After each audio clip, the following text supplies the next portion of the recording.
ថ្ងៃនេះជាថ្ងៃមង្គលដ៏ឧត្តមសមប្រពៃថ្លៃថ្លាណាស់ត្បិតអីឯកឧត្តមសចន្ទធីនិងលោកជំទាវសាយគុន្ធាជាប្រមេតាបិតាប្រកបដោយគុណធម៌របស់កូនប្រុសអ្នកបណ្ឌិតសចន្ទលីត្បិតអីថ្ងៃនេះឯកឧត្តមវង្សខណ្ឌសរិទ្ធនិងលោកជំទាវហេងស៊ីវកិច្ចជាប្រមេតាបិតាប្រកបដោយគុណធម៌របស់កូនស្រីនាមកលធិតាកញ្ញាវង្សសុហាលោកបានឯកភាពរៀបចំពិធីមង្គលពិសាស្លាដាក់ស្លាកន្សែងដើម្បីនឹងភ្ជាប់ពាក្យរវាងស្មីខ្លួនកូនប្រុសកូនស្រីទាំងពីរ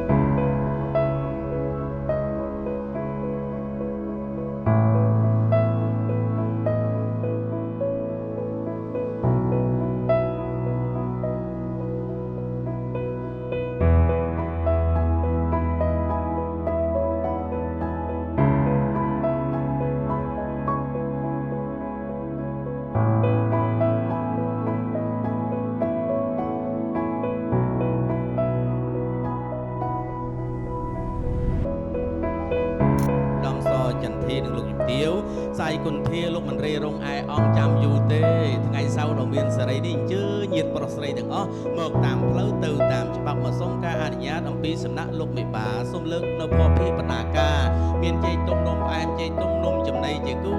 នេះជូនដល់ឯកឧត្តមលោកជំទាវជាមេតាបិតាខាងបុត្រីសូមចងស្ពានមានមេត្រី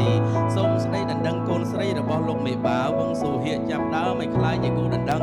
នៃយុវជនបណ្ឌិតសចន្ទលីក្នុងថ្ងៃនេះតរៀងទៅ